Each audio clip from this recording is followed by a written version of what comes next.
I'll read this one and then I'll end with that one. Because the next one is a call to action. This is a whatever. So, those of you who've had like difficult relationships with your vaginas, this is for us. You know, I mean, for years, you know, I thought to myself, if I didn't have this fucking cunt, then motherfuckers wouldn't be trying to like do me in all day, every day, right? If I had a penis, or if I didn't have boobs, or if I was born a boy, or whatever, you know, I just like always thought to myself, being a girl is just such shit, you know? Because you just get all the like shit, and I didn't want to, you know, have all the shit, so I had issues with my vajayjay, and then I became a lesbian, so there's like 2 fucking cunts in the room, right? Literally. So I'm like double my fucking issues, so I had to go to therapy to work through it, and this is the poem that came out of that process. And it's called Common Truths, or Why I Love My Vagina.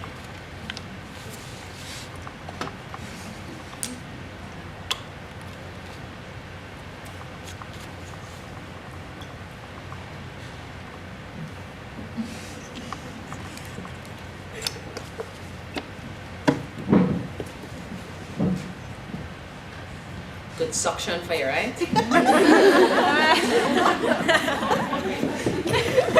A-class lesbian.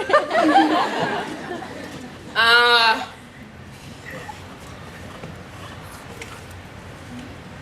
feel like this. So I have a poem, it's probably good for our time. Some fucker tweeted at me. Right. Did you steal this fucking poem? And I'm not asking because you're black. Okay, here we go. So, and then if you want to hear the vagina one, I can do it later. So this motherfucker, right? You know, everybody's online face tweeting all day long, right? So this guy tweets at me, "You're a dirty carpet munching cunt that belongs in my kitchen washing my dishes and my cock. Write a poem about that." So I took his advice and I did. So this is for like all the people who like, people say stupid shit to you all day and you really want to say this to them.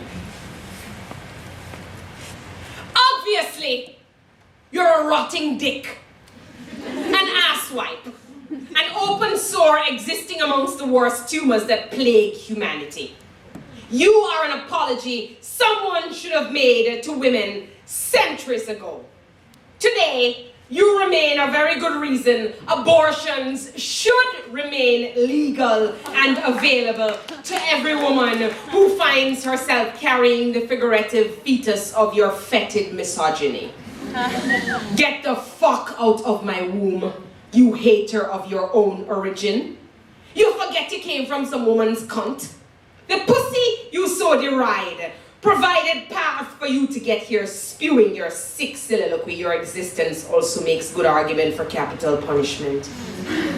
But I hold myself accountable to a more compassionate code of ethics, so I will refrain also from advocating for the archaic quartering of you. Also, I resist the urge to imagine you shackled in sequestered servitude, kneeling at the altar of some woman's holy panani, washing her feet with your mouth. Only I would not wish her the degradation of your tongue on her flesh, your feet on her floors. You are the one thing I will spend my entire life trying to protect my daughter from. The slime of your ignorance, the sweat of your hate, coward that you are, hiding behind the intangible shroud of the virtual. Your keystrokes are the only ones with any power.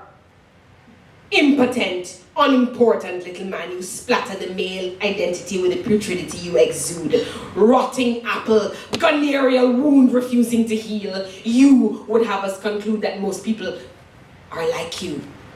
But for the stellar examples of men in my life, I would think you the norm. Your actions might inform the love I cradle for those small boys in my circle, earnestly learning how to become better than the monster you have chosen to become. Far and away, you are Frankenstein, and you frighten me with your ability to keep breathing, your inclination to replicate, to recruit, to keep pressing the boot of your discrimination upon the necks of generation after generation after generation.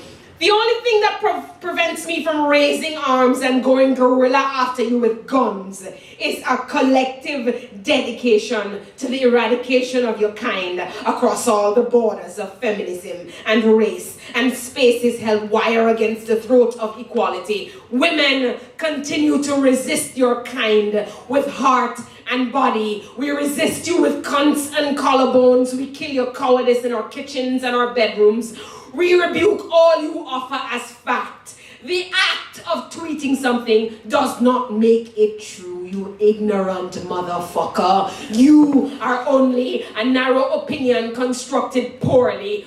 140 characters, you are only 140 characters, and my cavalry is so much more committed than yours. From Nairobi to New York City, from Kingston to Jakarta, women resist you. You and your crones contrive to keep the best parts of us broken. These rants you and your drones continue to inspire. These litanies we are forced to compose every day stand only as evidence to your crumbling motherfucking tyranny. Time will hold these actions as crimes against all humanity.